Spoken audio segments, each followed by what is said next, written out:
बिस्मिल्लाहिर्रहमानिर्रहीम। अस्सलाम वालेकुम नाजरीन, आप देख रहे हैं प्रोग्राम हॉट सीट और मैं हूं हमजा भट्टी। नाजरीन, कल एक अहम खबर सामने आई जिसमें जो है फैज़ हमीद साहब के हवाले से अपडेट आई, उन्हें फौजी तहवील में ले लिया गया और कोर्ट मार्शल के तहत कार्रवाई का आगाज भी कर दिया गया। उस हवाले से पाकिस्तान मुस्लिम लीग नवाज जो है वो बहुत खुश दिखाई दे रही है और इसमें जो कुछ किसी सियासी जमात से मुंसलिक लोग नहीं हैं वो भी खासे खुश दिखाई दिए हैं, जिसमें फैसल वावडा साहब का मैं जिक्र करना चाहूँगा। फैसल वावडा साहब जो है उन्होंने फैज़ हमीद और पीटीआई को एक ही नाम करार दिया। उन्होंने कहा कि ये दोनों एक ही नाम है और उन्होंने कहा कि सियासी तौर पर पीटीआई यतीम हो चुकी है इस मरहले के बाद, और उनकी जानिब से यह भी कहा गया कि अब मुल्क में एहतसाब का अमल नजर आएगा। मजीद उन्होंने कहा कि ये शुरुआत है, मामला बहुत दूर तक जाएगा, अभी बहुत बड़े बुत गिरने जा रहे हैं बयानी पीटीआई। और उन्होंने कहा कि फैज़ हमीद 9 मई वाक़े में मुलव्वस हैं। दोनों के हवाले से ब्लैक एंड वाइट सबूत भी मौजूद हैं। उन्होंने कहा कि बात सिर्फ करप्शन तक अब महदूद नहीं रहेगी, पीटीआई की टॉप लीडरशिप जो है वो भी इसका हिस्सा है। फैजाबाद धरना केस तो बहुत छोटा सा मामला है, आने वाले दिनों में बानी पीटीआई और पीटीआई जमीन पर लेट जाएंगे। फैसल वावडा साहब ने मजीद कहा कि पाकिस्तान के लिए बहुत अच्छा और जबरदस्त फैसला था ये, और मुल्क को नुकसान पहुंचाने वाले जो हैं उनका एहतसाब हो रहा है। फैज हमीद और तहरीक इंसाफ एक ही नाम है। हमें इस वक्त जश्न मनाना चाहिए कि पाकिस्तान हकीकी तौर पर तरक्की की तरफ गामजन हो चुका। और उनकी जानिब से यह कहा गया कि हम सब का यही तरीका होना चाहिए कि सियासत करें और इदारों को उनका काम करने दें। अब मुल्क में एहतसाब का अमल नजर आएगा। फैसल वावडा साहब जो हैं वो खलाई खबरों में काफी एक्सपर्ट समझे जाते हैं और इस पे नुक्ता नजर जानने की कोशिश करेंगे अपने एक्सपर्ट पैनल से। दूसरी जानिब राना सनाउल्लाह साहब जो है पाकिस्तान मुस्लिम लीग नवाज से इनका ताल्लुक है। उन्होंने कहा कि यह इक़दाम पाक फौज के एहतराम और इज्जत में संगमील साबित होगा। दूसरा, उन्होंने कहा कि हमें ISPR के बयान तक महदूद रहना चाहिए। फैज हमीद के खिलाफ इदारे ने दुरुस्त कदम उठाया है और उनकी जानिब से यह कहा गया कि पाकिस्तान में जो कुछ हो रहा है वो फैज हमीद इसके मरकजी किरदार थे। ये जावेद लतीफ साहब पाकिस्तान मुस्लिम लीग नवाज से उनका ताल्लुक है, उनकी जानिब से कहा गया। अताउल्लाह तारड़ साहब ने गुफ्तगू की, उन्होंने भी इसको अमल को खुशाइंद अमल करार दिया और इसमें इरफान सदीकी साहब, उनकी जानिब से भी इसको खुशाइंद कहा गया। हमारे साथ है रजा सैयद और सफीना खान साहबा हमारे साथ मौजूद हैं एक्सपर्ट पैनल में। Thank you so much both of you guys, आपने कीमती वक्त दिया। सफीना साहबा, आपसे आगाज करना चाहूंगा, किस तरह से देखती हैं, एक तो फैज हमीद साहब वाला जो मामला सामने आया और पाकिस्तान मुस्लिम लीग नवाज इसमें खासी खुश दिखाई दे रही है। अस्सलाम वालेकुम हमजा, पहले तो मैं एक छोटी लाइन से स्टार्ट करूंगी कि ये जो अभी फैज याब हो रहे हैं, फ्यूचर में वो भी फैज याब हो सकते हैं। इसको जूम आईनी बातों में लीजिएगा क्योंकि ये पाकिस्तान की हिस्ट्री में पहली दफा होने जा रहा है जब पाक अफवाज का इदारा खुद इतना बोल्डली अपने ही जर्नल्स के खिलाफ जो है फ्रंट फुट पे आके एक्शन लेने जा रहा है। तो इसका मतलब ये नहीं होगा कि ये सिर्फ इसी वक्त, अगर हम कह सकते हैं कि जनरल फैज के बाद अगर इमरान खान या उनके और दूसरे लोगों के ऊपर कहर ढाया जाएगा तो ये यहाँ तक ही लाइन नहीं रहेगी, ये आगे फ्यूचर में भी अब कंटिन्यू करेगी क्योंकि हर चीज की एक एग्जाम्पल सेट करनी होती है। जब वो एग्जाम्पल सेट हो जाती है फिर वो लेगेसी आगे लेकर चलते हैं सारे के सारे, तो ये इदारा डेफिनेटली ये लेगेसी आगे लेके चलेगा। अब अगर फ्यूचर में भी किसी भी किस्म की कोई भी पॉलिटिकल पार्टी किसी भी हमारे जर्नल या साबिक जर्नल के ऊपर कोई इल्जाम लगाएगी तो यही लेगेसी को आगे भी कंटिन्यू रखा जाएगा। तो लिहाजा अभी जो भी जश्न मना रहे हैं वो देखभाल के जश्न मनाएं, क्योंकि अक्सर हमारे सियासतदान जल्दबाजी में मिठाई खा लेते हैं फिर बाद में थू थू करते नजर आते हैं। तो मैं सिर्फ इतना ही कहूंगी, बाकी इदारे के पास अगर इतना मवाद था और सॉलिड मवाद था तभी उन्होंने अपने एक जर्नल के खिलाफ इस तरह का एक्शन लेने की जो है वो पब्लिकली एडमिट किया है। तो ये कोई छोटी और मामूली चीज नहीं है। इसको आप सिर्फ पॉलिटिशियंस की खुशियों को ना देखें, आप फैसल वावडा की खुशी को मत देखें। ये देखें कि इदारा कितना सख्त अगर अपने खिलाफ अपने किसी जर्नल के खिलाफ एहतसाब शुरू करने वाला है तो वो फिर आप ये याद रखिएगा कि पाकिस्तान में कोई भी बड़ा लीडर हो या कोई बड़ा सियासतदान या कोई बड़ा रहनुमा या कोई बड़ा बिजनेसमैन वो भी नहीं बचेगा। तो एहतसाब फॉर ऑल होगा, ये पिक एंड चूज करके नहीं होगा। और इमरान खान साहब के लिए तो मैं काफी अरसे से कह रही थी कि उन्होंने वो बस मिस कर दी थी जब उनको रिलीफ मिल रहा था। वो वक्त वक्त था जब इन्होंने डायरेक्टली आर्मी चीफ के ऊपर इल्जाम लगा दिया था कि मेरी मिसेज को जो है पाकिस्तान के आर्मी चीफ गिरफ्तार करवाना चाहते हैं, और मैंने तभी कहा था कि अब बुशरा बेगम गिरफ्तार होंगी ही होंगी, क्योंकि पहले शायद उनकी वजह से जेल से जरूर बाहर थी, लेकिन अब इमरान खान की ख्वाहिश जरूर पूरी की जाएगी। तो वही हुआ। इमरान खान साहब जल्दबाजी में, नादानी में अपना नुकसान करते जा रहे हैं। वो नादान दोस्त हैं, जो कोई भी इनको फीड करता है। ये नुकसान जो अब हो रहा है उनका, मैं ये कहूंगी इसके टोटली जिम्मेदार इमरान खान साहब खुद हैं। अगर वो ग्रेस के साथ जहन यूज करते और चीजों को उस तरह से देखते जिस तरह से चीजें उनको दिखाई जा रही हैं, उस तरह से नहीं देखते जो बिहाइंड द सीन चीजें चल रही हैं, तो शायद उनकी सिचुएशन डिफरेंट होती, वो आज जेल से बाहर होते। लेकिन इमरान खान को शायद शौक था कि वो अपने आप को सारी जिंदगी जेल में रखना चाहते हैं, तो मेरे ख्याल से अभी उनकी वो ख्वाहिश पूरी हो रही है। फिलहाल इमरान खान साहब के लिए कोई रिलीफ नहीं है, मुश्किलें आगे से बढ़ती हुई नजर आ रही हैं। अच्छा सफीना साहब, इसमें फैसल वावडा साहब ने 9 मई के हवाले से भी जिक्र किया। 9 मई में भी उन्होंने फैज हमीद साहब को इन्वॉल्व करार दिया और उन्होंने कहा कि उसमें दीगर लीडरशिप का तो हम जो है वो सुनते आ रहे हैं और उसमें फुटेजेस में भी कहा जा रहा है कि वो इन्वॉल्व हैं, लेकिन फैज हमीद साहब को उसमें उसके साथ इन्वॉल्व करने का कहा जा रहा है कि वो वहां पे भी इन्वॉल्व थे। देखिए, जनरल फैज हमीद तब तक रिटायर हो चुके हुए थे। अगर एक शख्स रिटायर हो चुका है और वो किसी को सपोर्ट कर रहे हैं या किसी, वो तो एक सेपरेट चीज हो जाएगी। उसमें मुझे नहीं पता कि कितने एविडेंस हैं उनसे रिलेटेड। अब जैसे मैं आपके इदारे के साथ नहीं रिलेट रही हूँ और मैं किसी और को सपोर्ट कर रही हूँ, दैट्स इंडिविजुअल थिंग। एक इंडिविजुअल बंदे की एफर्ट हो सकती है। फैसल वावडा के पास हो सकता है कि प्रूफ हूँ, लेकिन 9 मई का इकरार बार बार इमरान खान साहब खुद कर चुके हुए हैं, उसका इकरार जुर्म कर चुके हुए हैं कि अगर GHQ के बाहर ना जाते तो कहाँ जाते लोग। आप लोगों ने मुझे गिरफ्तार करना था तो उन्होंने वही जाना था, तो वो इकरार कर चुके हुए हैं। देखिए, जब फसादात होते हैं, जैसे बरतानिया के अंदर फसादात हुए, उसका कोई लीड नहीं होता, उसका कोई एविडेंस नहीं होता, ठीक है, कोई प्रूफ नहीं है। यहाँ पर भी जितने भी फसादात हुए उसका कोई प्रूफ नहीं, कोई फुटप्रिंट नहीं है, कोई मैप नहीं दिया जाता कि जी ये देखिए मैप हमने पकड़ लिया। जो लोग उसमें शामिल होते हैं उनको करारदार सजाएं दी जाती हैं, तभी एग्जाम्पल सेट होती है। तो इमरान खान साहब की बचकाना बात मुझे, मैं अक्सर सुनती हूँ, प्रूफ लाओ, मैं तब माफी भाई, ऐसी चीजों के प्रूफ नहीं होते। आपको डॉट्स मैच करने पड़ते हैं। अब बरतानिया में इतने सख्त, मैं कहती हूँ हिस्ट्री में इतने ज्यादा राइट्स नहीं हुए होंगे जितने अब हुए, तो क्या उसका कहीं कोई फुटप्रिंट्स मिला? क्या कोई प्लान करने वाला पकड़ा गया? क्या वो लगा कि ये मैप कहाँ से स्टार्ट हुआ था, कहाँ तक पहुंचा? ऐसे नहीं होता। ये जीश और लोगों को पता है कि ऐसे प्लान रिटर्न नहीं होते, मेन तक नीचे तक नहीं जाती हैं। ये चीजें छोटे छोटे लेवल तक पहुंचा के जो है वो बड़ी बनाई जाती हैं। तो इमरान खान साहब मैच्योरली बिहेव करें। उन्होंने जो 9 मई के बारे में किया है, या उनकी पार्टी ने जो इन्वॉल्व थे, खवातीन इन्वॉल्व थी, लोग इन्वॉल्व थे। यूके में 11 साल का बच्चा जेल गया है, 69 इयर्स ओल्ड आदमी गया है जेल में, एक ब्रेड चोरी करने वाला जेल में गया है, फेसबुक के ऊपर कमेंट करने वाले को पुलिस जो है अरेस्ट करके लेके गई है। तो आप जब पाकिस्तान में बैठ के दुनिया की एग्जाम्पलें देते हैं कि जी पाकिस्तान में दुनिया भर के तशद्दुद हो रहे थे, हम मर गए, हम लुट गए, यहाँ पे जरा बोल के दिखाए ना। वही तमाम इमरान खान के, नवाज शरीफ साहब के, बेनजीर के चाहने वाले जरा यहाँ बोल के दिखाएं।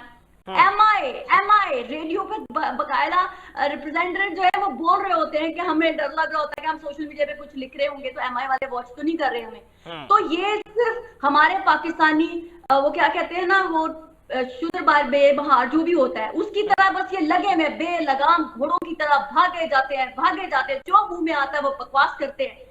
लेकिन यहाँ जब law of the land action करता है तो 11 साल का बच्चा भी माफ नहीं होता। ये 11 साल का बच्चा पाकिस्तान में अरेस्ट होता ना, सबने घुंघरू तोड़ देने थे। ओ दुनिया में इंसानियत की तजलील हो गई, पाकिस्तान में जो है वो पता नहीं किस किस की फिरौन की हुकूमत आ गई। यहाँ कोई नहीं बोला, यहाँ कोई नहीं, उसका कोई इंसानी तंजीमों में आके एक्शन नहीं लिया। यहाँ पर क्यों नहीं कोई बोल रहे? अब देखे 2 कल लरन के अंदर एक ही दिन में 4 इंसिडेंट हुए हैं, जो चाकू से इनसे वार किया गया है, कुछ नहीं हो रहा।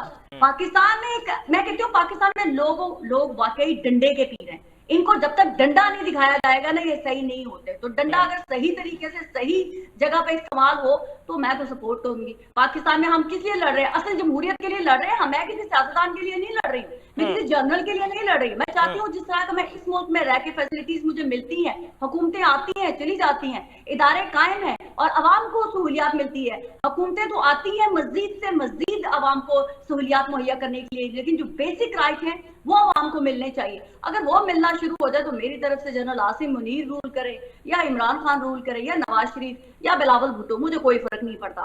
फर्क इतना पड़ता है कि पाकिस्तान में असल जमहूरियत और जो है कानून एक जैसा होना चाहिए सबके लिए। ये रोने धोने रुंदालियों को ना वाकई पकड़ के जेलों में डालना चाहिए। अब तो खैर मोहसिन नकवी साहब लंदन आए हुए हैं, उन्होंने बरतानिया के साथ वो मुआहदा भी कर लिया है कि अब सोशल मीडिया पे यहाँ बैठ के कोई हमारे मुल्क के खिलाफ जो है नफरत फैलाएगा तो हम उसके खिलाफ एक्शन लेंगे। तो ये भी आपके प्रोग्राम के थ्रू स्टोरी ब्रेक कर दें कि अब यहाँ बरतानिया में बैठे हुए भी लोग पाकिस्तान के खिलाफ नहीं बोल सकेंगे।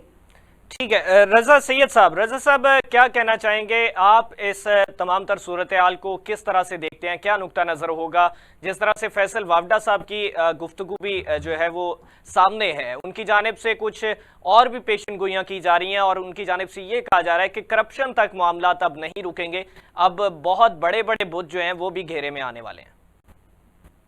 शुक्रिया जी। इस सारे मामले के कम से कम 3 पहलू हैं। एक इसका लीगल पहलू है, एक इसका पॉलिटिकल पहलू है और एक इसका मीडिया से रिलेटेड पहलू है जिससे आप और हम इस वक्त गुफ्तगू कर रहे हैं।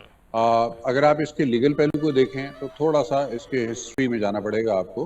2016 में पाकिस्तान में तबादले और तरक्कियों की जो एक फौज में प्रोसीजर था, उसके तहत हमें देखा कि जनरल कमर जावेद बाजवा साहब चीफ ऑफ आर्मी स्टाफ के तौर पर फाइज हुए और बाजवा साहब ने, जाहिर है हर नया आने वाला आर्मी चीफ जो है वो उसका इस्तेकाक होता है कि वो अहम और कलीदी जिम्मेदारियों के ऊपर पोस्टिंग्स के लिए अपनी टीम मुंतखब करता है। अपने काबिल भरोसा लोगों को, जिनकी कारकर्दगी पे उसको ट्रस्ट होता है या जिनकी लॉयल्टी पे उसको ट्रस्ट होता है, उनको कलीदी पोजीशंस पर लाया जाता है। फैज हमीद साहब उस वक्त 2 स्टार थे और ये पन्नू आकिल में एज अ GOC सर्व कर रहे थे। एक ऐसी जगह पे, एक ऐसे डिवीजन को लीड कर रहे थे जो एक एवरेज यानी कोई बहुत गैर मामूली या बहुत ही कलीदी अहमियत का हामिल पोस्टिंग नहीं समझी जाती फौज में।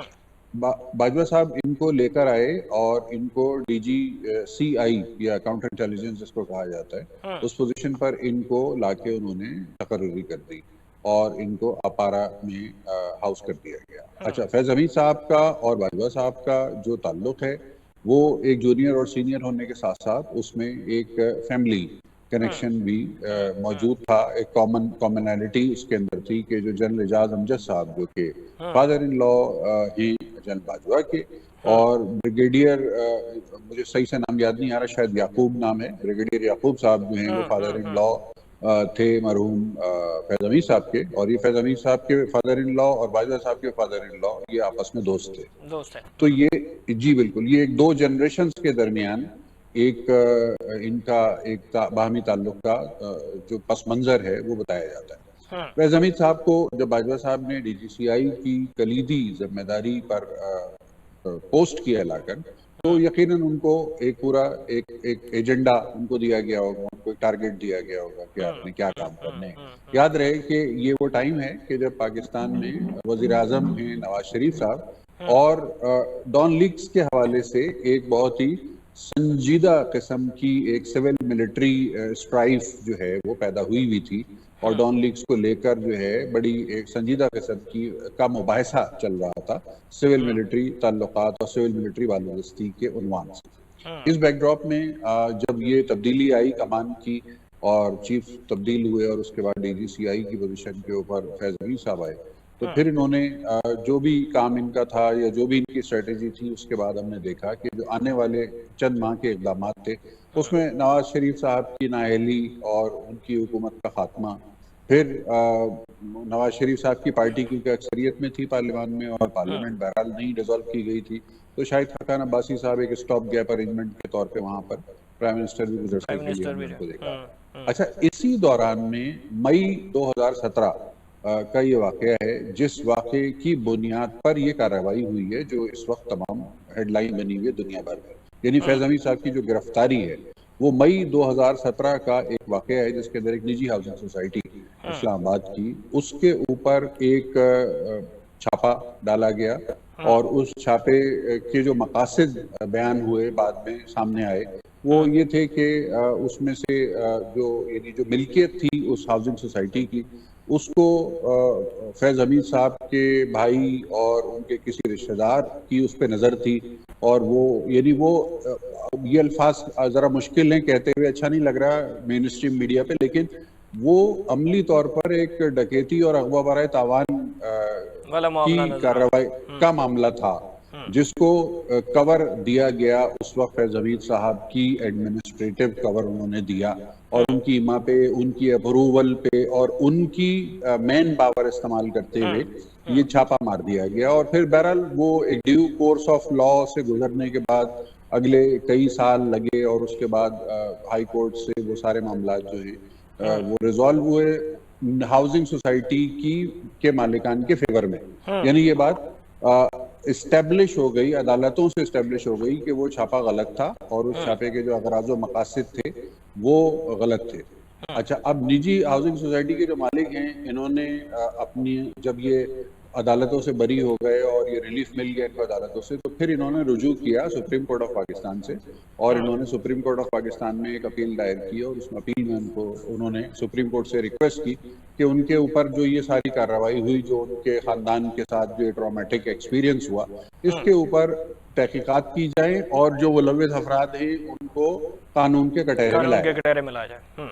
अच्छा, सुप्रीम कोर्ट ऑफ पाकिस्तान ने इस पिटीशन की समाअत की और इस पिटीशन ये आज से तकरीबन ये मेरा ख्याल है 2023 अक्टूबर-नवंबर की बात है। सुप्रीम कोर्ट ने इस अपील की समाअत की और इस अपील की समाअत करने के बाद सुप्रीम कोर्ट ने एक मुख्तसर इसके ऊपर जो है फैसला जारी किया और उसमें उन्होंने जो मुद्दई थे कुंवर मुइज़ अहमद खान टॉप सिटी के मालिक, उनको उन्होंने ये कहा कि आप अपनी शिकायत के रिड्रेसल के लिए अप्रोप्रिएट फोरम पे जाइए और अप्रोप्रिएट फोरम इस केस में अटॉर्नी जनरल ऑफ पाकिस्तान की राय और मशवरे के मुताबिक वजारत दिफा थी।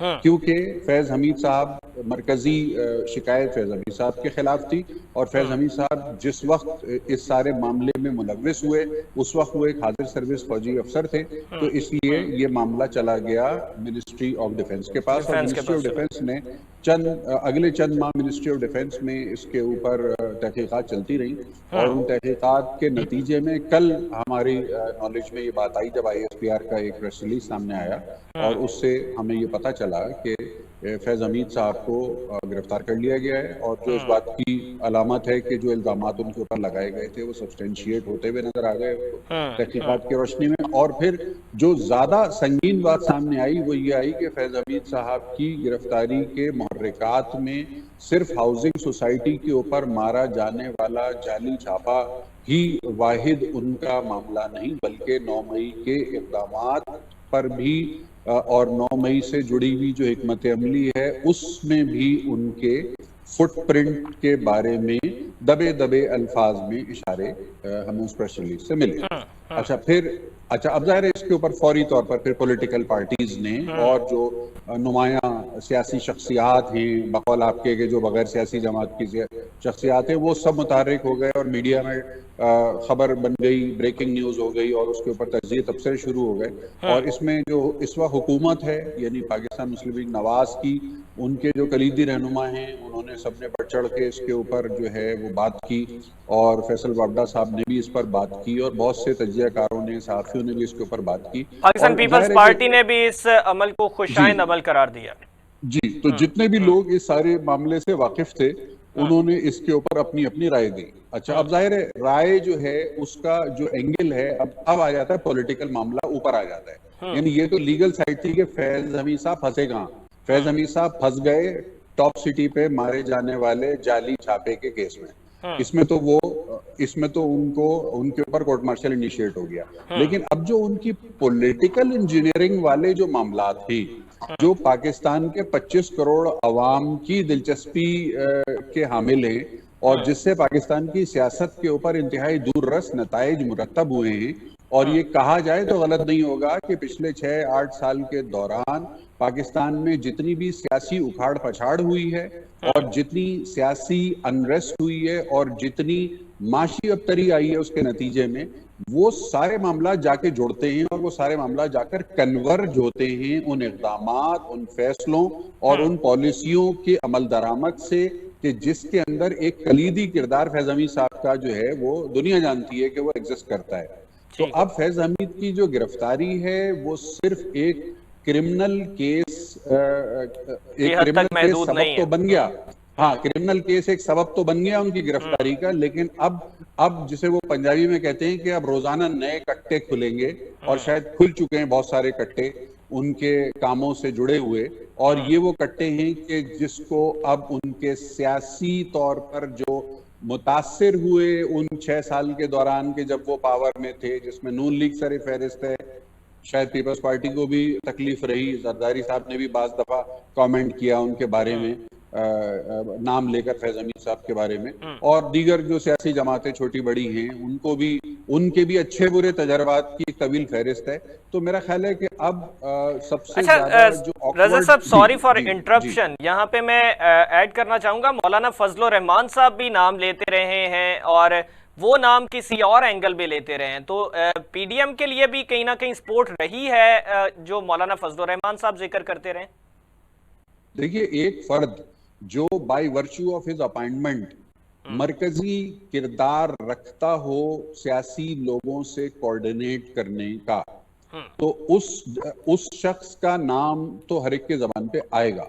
ये आप देखें, एक बहुत, हम अपने नाजरीन को एक बड़ी सादा सी मिसाल दे देते हैं कि आप एक टीवी चैनल से वाबस्ता हैं और आपके टीवी चैनल के पास एक कोऑर्डिनेटिंग टीम होती है, एक कोऑर्डिनेटर होता है आपके पास जो आपके टॉक शोज के लिए मेहमानों को लाइन अप करता है, उनसे राब्ते करता है, उनको टॉपिक बताता है, टाइम बताता है और फिर उनको फॉलो अप करके शो के टाइम पे इकट्ठा कर लेता है। तो आपके शो पे आने वाले जितने भी मेहमान हैं मुझ समेत, उनको एग्जैक्टली पता होता है कि आपकी कोऑर्डिनेटिंग टीम में कौन लोग हैं और उनके क्या नाम है, और उनको फिर हम उसी हिसाब से जानते पहचानते हैं और उनकी कारकर्दगी को उसी हिसाब से हम याद भी रखते हैं कि हाँ भाई वो फलाने टॉक शो का कोऑर्डिनेटर बड़ा अच्छा है, या फलाने टॉक शो का कोऑर्डिनेटर जो है वो थोड़ा सा इजी लेता है अपने काम को। तो ये रियासत की तरफ से फैज हमीद साहब के पास वो जिम्मेदारियां रही हैं कई साल तक के, जिसमें सियासी जमातों से बातचीत करना और उनके साथ उमूर को तय करना, बेशक ये एक मावराए आईन टास्क होगा, बेशक ये एक ऐसा टास्क होगा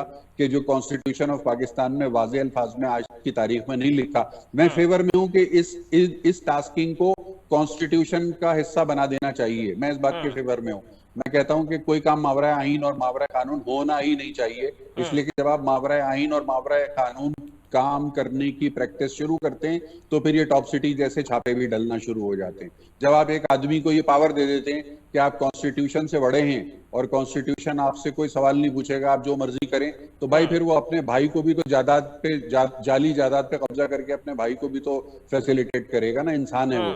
तो ये कमजोरियां होती हैं, इंसानी कमजोरियां होती हैं जो उनके सामने आ गई और वो पकड़े गए इसके ऊपर। अब उनको ये सारी सूरत फेस करनी है और उनको हिसाब देना है, अपने जो भी उनके ऊपर इल्जामात हैं उनका भी हिसाब देना है, और फिर जो पॉलिटिकल इंजीनियरिंग से जुड़े उनके मामलात हैं जो कि बहुत दूर रस हैं, जिनका बहुत बड़ा फुटप्रिंट है, उनका जवाब भी उनको देना है। और ये शायद उनकी बदकिस्मती है कि इस वक्त हुकूमत पाकिस्तान मुस्लिम लीग नवाज की है, जो कि सारे के सारे इस वक्त बैक जबान होकर अपने उन दुखों को याद कर रहे हैं कि जो उनके दौर में उनको लगे, जो चोटें उनको पड़ी वो उनको याद कर रहे हैं। मुझे बहरहाल फैसल वावडा साहब पे थोड़ी सी मुझे को ज्यादा दिलचस्पी से मैं देख रहा हूँ, मतलब दिलचस्पी से देखता हूँ मैं फैसल वावडा साहब के किरदार को, कि फैसल वावडा साहब बड़ा कन्वीनियंटली जो है ना वो क्या कहते हैं, वो हवा के रुख को देख के बहुत कन्वीनियंटली वो अपनी पोजीशन तब्दील कर लेते हैं। यानी 1.5-2 मील दूर से वो देखते हैं कि हवा का रुख बदल के किस तरफ जाने वाला है, और हवा आने से पहले अपना रुख नए रुख के साथ हम आहंग कर लेते हैं और उसके बाद फिर प्रिवेल कर जाते हैं। तो मैं इस बात को बड़ी दिलचस्पी की निगाह से देखता हूँ कि ये भी एक टैलेंट है जो हर सियासतदान में शायद नहीं है पाकिस्तान के। ठीक है रजा साहब, सफीना साहबा हमारे साथ रहिएगा, एक शॉर्ट ब्रेक लेनी है, ब्रेक के बाद वापस आते हैं तो नाज़रीन बात करेंगे पाकिस्तान के फख्रे पाकिस्तान जिनको कहा जाता है, और मानना भी पड़ेगा ओलंपिक्स में गोल्ड मेडल हासिल करने वाले इंडिविजुअली पहले पाकिस्तानी भी बने अरशद नदीम, और उनके हवाले से पंजाब गवर्नमेंट और मौजूदा गवर्नमेंट जो है वो काफ़ी इक़दाम करती हुई दिखाई दे रहे हैं। तो नाज़रीन इसको ज़ेरे बहस लाएंगे, एक शॉर्ट ब्रेक लेते हैं, ब्रेक के बाद वापस आते हैं, हमारे साथ रहिएगा।